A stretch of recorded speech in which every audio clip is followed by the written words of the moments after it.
Good morning everyone. আজকে আমরা class দশম শ্রেণীর জন্য রাসায়নিক গণনার পার্ট 2 ক্লাসটা নেব। তোমরা জানো যে প্রথমে আমি রাসায়নিক গণনার পার্ট 1 ক্লাসটা নিয়েছিলাম। আজকে পার্ট 2টা নেব এবং পার্ট 2টা বেশিরভাগই হচ্ছে গাণিতিক সমস্যার বিষয়ে আলোচনা। তো তার আগে আমি একটা গুরুত্বপূর্ণ বিষয় আলোচনা করে নিই। দেখো, আগের দিন যেটা বলেছিলাম যে একটা রাসায়নিক বিক্রিয়ার মাধ্যমে আমরা কোনো একটা বিক্রিয়া থেকে গুণগত তথ্য এবং পরিমাণগত তথ্য বের করতে পারি। যেমন দেখো, এখানে হাইড্রোজেন এবং অক্সিজেনের বিক্রিয়ায় জল তৈরি হয়েছে, ব্যালেন্স করা আছে দুটো হাইড্রোজেন অণু, একটা অক্সিজেন অণু আর দুটো জলের অণু ব্যালেন্স করা আছে। তো এই বিক্রিয়া থেকে আমি কি কি গুণগত তথ্য পেতে পারি? না, গুণগত তথ্য পেতে পারি এখানে জল, এই হাইড্রোজেন এবং অক্সিজেন বিক্রিয়া করে জল তৈরি করেছে, ঠিক আছে। আর এদের আণবিক সংকেত জানতে পারি। হাইড্রোজেনের আণবিক সংকেত H2, অক্সিজেনের আণবিক সংকেত O2, জলের আণবিক সংকেত H2O, ঠিক আছে। আর পরিমাণগত তথ্য কি জানতে পারবো? দেখো, H2-র আগে 2 আছে, অর্থাৎ 2 অণু হাইড্রোজেনের সঙ্গে 1 অণু অক্সিজেনের বিক্রিয়ায় 2 অণু জল তৈরি হচ্ছে, 1 নাম্বার। 2 নাম্বার, দেখো হাইড্রোজেনের H2-র গ্রাম আণবিক ভর কত? 2, তাহলে 2 আর 2 4, 4 গ্রাম হাইড্রোজেনের সঙ্গে অক্সিজেনের গ্রাম আণবিক ভর কত? 32 গ্রাম অক্সিজেনের বিক্রিয়ায় হাইড্রোজেনের জলের কত আণবিক ভর? গ্রাম আণবিক ভর 18, 36 গ্রাম জল উৎপন্ন হচ্ছে। আবার বলছি, 4 গ্রাম হাইড্রোজেনের সঙ্গে 32 গ্রাম অক্সিজেনের বিক্রিয়ায় 36 গ্রাম জল উৎপন্ন হচ্ছে। এবার আমরা যদি মোল কনসেপ্টে যাই, 2 মোল হাইড্রোজেনের সঙ্গে 1 মোল অক্সিজেনের বিক্রিয়ায় 2 মোল জল তৈরি হয়েছে। ক্লিয়ার? এই সমস্ত তথ্যগুলো আমরা পরিমাণগত তথ্য হিসেবে পেতে পারি এই সমীকরণ থেকে। ক্লিয়ার? আসতে পারে খুব ইম্পর্টেন্ট একটা জিনিস, যে একটা বিক্রিয়া থেকে কি কি গুণগত তথ্য এবং পরিমাণগত তথ্য বের করা যায়। এবার দেখো, আমরা সরাসরি চলে আসছি অঙ্কে। একটা অঙ্ক আমি লিখেছি যে 122.5 গ্রাম পটাশিয়াম ক্লোরেট থেকে কত গ্রাম অক্সিজেন আমরা পেতে পারি। ক্লিয়ার? তো আমরা জানি যে অক্সিজেন পেতে গেলে পটাশিয়াম ক্লোরাইডকে উত্তপ্ত করতে হয়। দেখো, এখানে বিক্রিয়াটা আমি লিখে রেখেছি যে পটাশিয়াম ক্লোরাইডকে উত্তপ্ত করলে আমরা পাবো পটাশিয়াম ক্লোরাইড এবং অক্সিজেন। ব্যালেন্সও করে রেখেছি।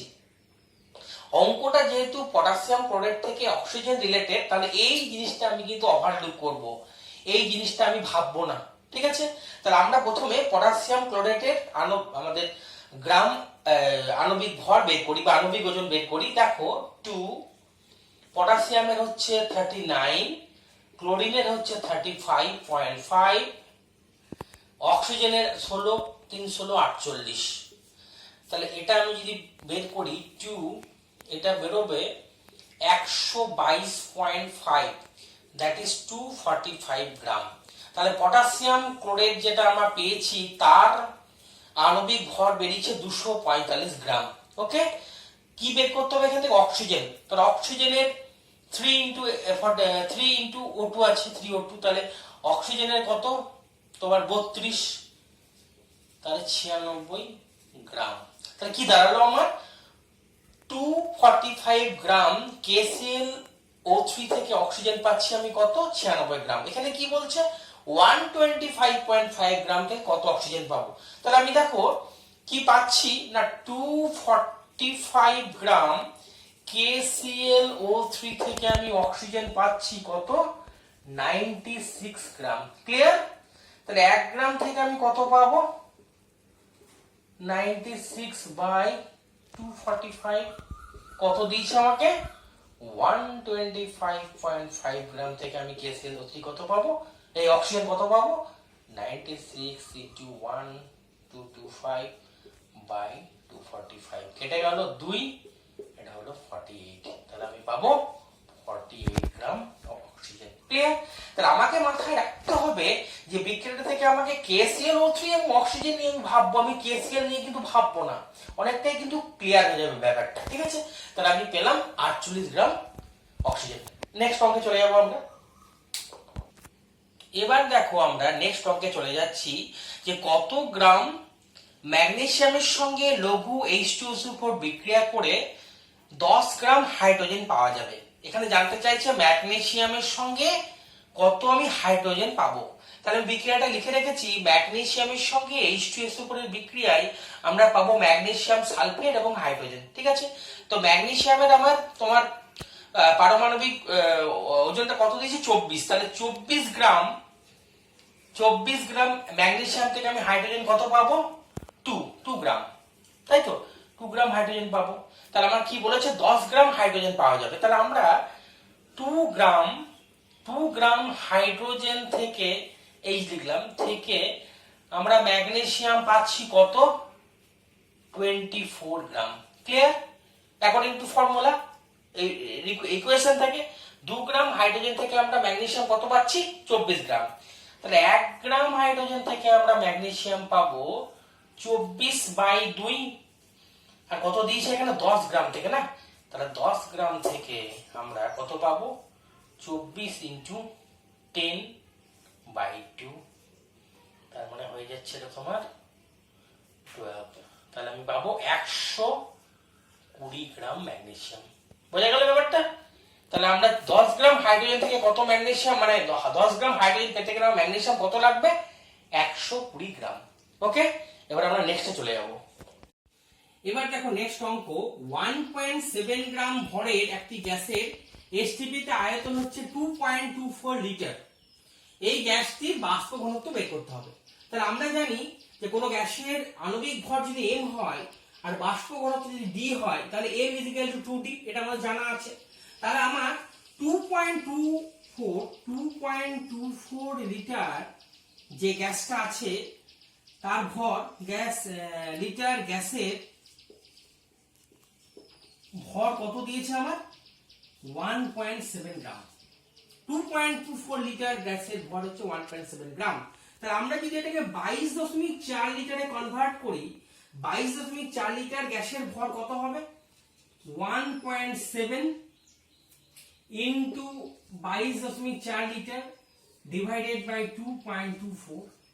তাহলে এখানে একটা 10 হলো আর উপর হলো 100, কেটে গেল 10, এটা হয়ে গেল তাহলে 1.17 গ্রাম।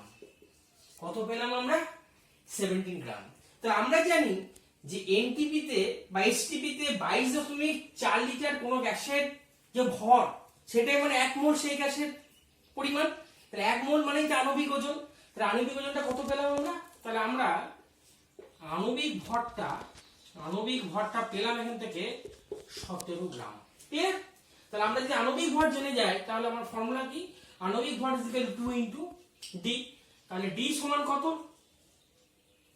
d সমান আণবিক ভরটা হচ্ছে m = 2d, তাহলে d সমান কত m/2, mটা কত 17/2, তাহলে এটা হয়ে গেল 8.5 গ্রাম। তাহলে গ্যাসের বাষ্প ঘনত্ব কত পেলাম আমি 8.5 গ্রাম। এই অঙ্কটার মধ্যে কিন্তু ফুললি বাষ্প ঘনত্বের কনসেপ্টটা রয়েছে যে আমরা 22.4 লিটার কোন গ্যাসের যে ভর সেটাই আণবিক ওজন, তাই তো, সেটা মানে হচ্ছে 1 মোল সেই গ্যাসের পরিমাণ। তা সেক্ষেত্রে আণবিক ওজনটা যেহেতু পেয়ে গেলাম আমি আণবিক ভরটা 17 গ্রাম, তাহলে m = 2d, তাহলে d সমান কি m/2, তাহলে 17/2 8.5 গ্রাম। পরিষ্কার? এই ধরনের অঙ্ক কিন্তু পরীক্ষার জন্য আসার বিরাট সম্ভাবনা রয়েছে। এবার নেক্সট দেখো, নেক্সট অঙ্কটা দেখো, বলছে যে জলের একটি অণুর ভর কত, জলের একটি অণুর ভর কত। তাহলে আমরা যেটুকু জল সম্পর্কে জেনেছি,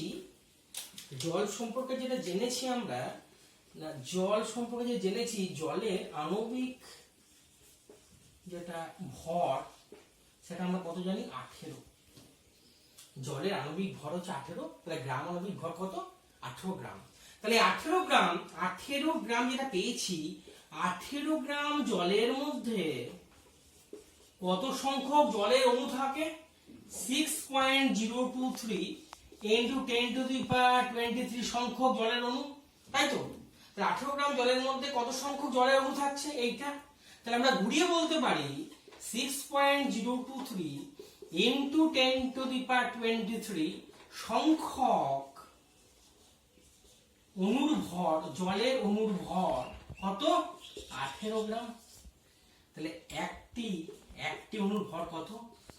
18 বাই 6.023 ইন্টু 10⁻²⁰। ক্লিয়ার হলো ব্যাপারটা? সিম্পল। কারণ 18 গ্রামের মধ্যে থাকছে অ্যাভোগাড্রো সংখ্যা, তাহলে অ্যাভোগাড্রো সংখ্যক অণু থাকছে জলে 18 গ্রামের মধ্যে, তাহলে একটি অণুর ভর কত? 18 বাই 6.023 ইন্টু 10⁻²⁰। ওকে, নেক্সটে চলে যাচ্ছি আমরা আবার। এবার দেখো নেক্সট অঙ্কে 8.2 মোল অ্যামোনিয়া তৈরি করার জন্য হাইড্রোজেনের সঙ্গে কত মোল অ্যামোনিয়ার বিক্রিয়া নাইট্রোজেনের বিক্রিয়া করাতে হবে। 8.2 মোল অ্যামোনিয়া তৈরি করার জন্য হাইড্রোজেনের সঙ্গে কত মোল নাইট্রোজেনের বিক্রিয়ার প্রয়োজন? আমরা জানি নাইট্রোজেনের সঙ্গে হাইড্রোজেনের বিক্রিয়ায় অ্যামোনিয়া তৈরি হয়। ব্যালেন্স করলে এখানে 2 হবে, এখানে 3 হবে। তাহলে 1 মোল নাইট্রোজেনের সঙ্গে 3 মোল হাইড্রোজেনের বিক্রিয়ায় 2 মোল অ্যামোনিয়া উৎপন্ন হয়। ক্লিয়ার?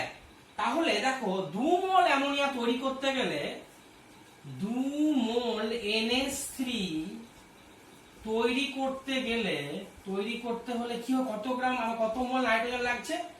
8.2 নাইট্রোজেন। তাহলে 1 মোল নাইট্রোজেন লাগছে, 1 মোল N2। ক্লিয়ার? তাহলে 2 মোল অ্যামোনিয়া পেতে হলে আমাকে কত মোল অ্যামোনিয়া লাগছে? নাইট্রোজেন লাগছে 1 মোল। তাহলে 1 মোল অ্যামোনিয়া পেতে গেলে আমার লাগছে 1/2 মোল। আর কত বলেছে? 8.2 মোল আমাকে অ্যামোনিয়া পেতে হবে। তাহলে 8.2 মোল যদি অ্যামোনিয়া পেতে হয় by 2, that is 4.1 mole nitrogen আমার প্রয়োজন। 4.1 মোল নাইট্রোজেন প্রয়োজন কত মোল অ্যামোনিয়া তৈরি করতে গেলে?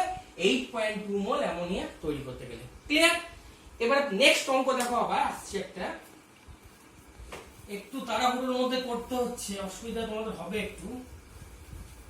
এবার দেখো নেক্সট অঙ্কটা, কত গ্রাম কার্বন ডাই অক্সাইড স্বচ্ছ চুন জলের মধ্যে চালনা করলে 50 গ্রাম CaCO2 বা ক্যালসিয়াম কার্বনেট উৎপন্ন হয়? বিক্রিয়াটা কি না, ক্যালসিয়াম হাইড্রোক্সাইডের সঙ্গে কার্বন ডাই অক্সাইড বিক্রিয়া করছে, তৈরি করছে ক্যালসিয়াম কার্বনেট এবং জল। দেখো ক্যালসিয়াম হাইড্রোক্সাইড এটা আমরা হিসাবের মধ্যে ধরবো না, এটা ক্যালকুলেশনের মধ্যে আমরা রাখবো না, ঠিক আছে। কার্বন ডাই অক্সাইড আণবিক ভর কত? 44। ক্যালসিয়াম কার্বনেটে কত আমরা জানি? 100 গ্রাম। তাহলে 44 গ্রাম কার্বন ডাই অক্সাইড থেকে আমরা 100 গ্রাম CaCO3 পেতে পারি। এখানে কি দিয়েছে? 50 গ্রাম CaCO3 উৎপন্ন হবে। তাহলে আমরা বলতে পারি যে 100 গ্রাম CaCO3 থেকে আমাদের কার্বন ডাই অক্সাইড কত দরকার হচ্ছে? এত CaCO3 তৈরি করতে গেলে কার্বন ডাই অক্সাইড লাগছে 44 গ্রাম। তাহলে 1 গ্রাম CO3 তৈরি করতে গেলে কত? 44/100। তাহলে আমার কাছে যদি 50 গ্রাম CaCO3 তৈরি করতে হয়, তাহলে আমার কত CO2 লাগবে? এটা গেল 20।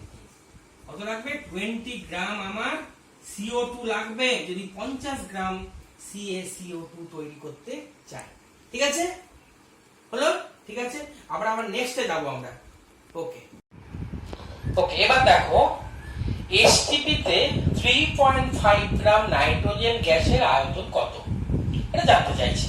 তো আমরা নাইট্রোজেন গ্যাসের N2 আমরা কি জানি? আণবিক ভর কত জানি? আণবিক ভর জানি 28। তাহলে গ্রাম আণবিক ভর 28 গ্রাম। তার মানে 28 গ্রাম নাইট্রোজেনের এসটিপি তে আয়তন কত? এসটিপি তে আয়তন 22.4 লিটার। কারণ আমরা জানি 28 গ্রাম নাইট্রোজেন মানে 1 গ্রাম নাইট্রোজেন, 1 মোল নাইট্রোজেন, আর তারই আয়তন এসটিপি তে 22.4 লিটার। তাহলে এবার 28 গ্রাম নাইট্রোজেনের এসটিপি তে আয়তন যদি 22.4 লিটার হয়, তাহলে 1 গ্রামের কত? 22.4 লিটার বাই 28।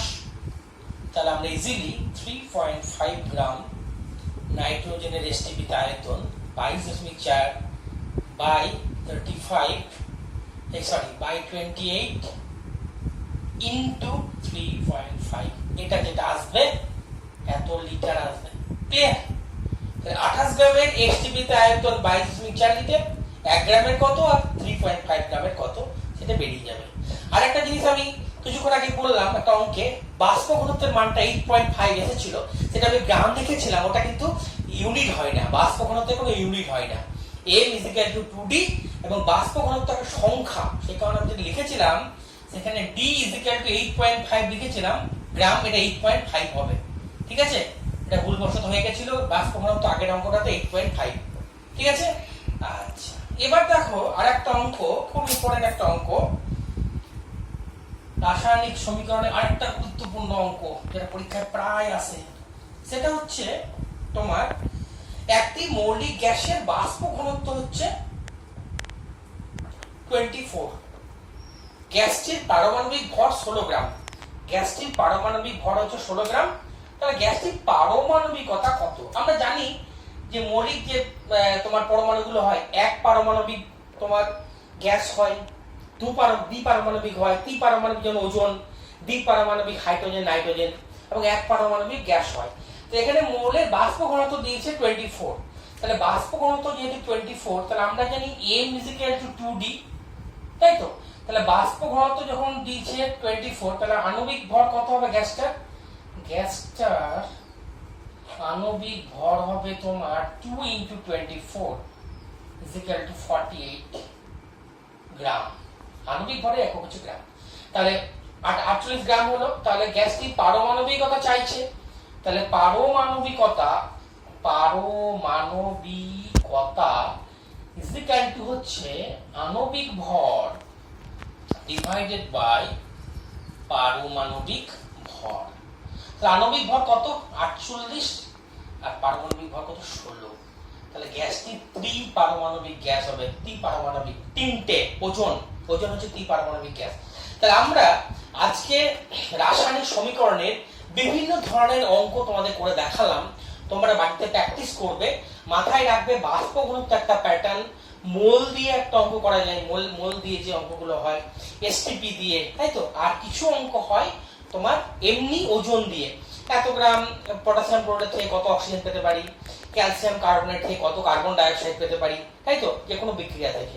আর একটা কথা, যখন এগুলো পড়বে তোমরা, তখন যে রাসায়নিক বিক্রিয়াটা লিখবে দেখবে পুরোটা কাজে লাগছে না, সেই কারণে কিন্তু আমরা আণবিক ওজনটা সব গ্যাস যে বিক্রিয়ক এবং বিক্রিয়াজাত পদার্থগুলো রয়েছে সকলের কিন্তু আমরা বের করবো না, যেগুলো আমাদের কাজে লাগবে সেগুলোই বের করবো। আজকে এইটুকুই ক্লাস, আমাদের রাসায়নিক গণনাটা কমপ্লিট হলো, পার্ট 2। ঠিক আছে, এর সঙ্গে আমাদের এই ক্লাসটা কমপ্লিট হলো, ভালো করে প্র্যাকটিস করবে। সকলে ভালো থেকো, সুস্থ থেকো। আবার বলছি আমার ফেসবুক ফ্রেন্ডদের, যদি এই সমস্ত ভিডিও করার সময় কোনো রকম সমস্যা হয়ে থাকে বা কোনো ত্রুটি হয়ে থাকে, তাহলে আমাকে নিজস্ব যে মেসেঞ্জার রয়েছে সেখানে আমাকে অবশ্যই জানাবেন। ওকে, গুড ডে।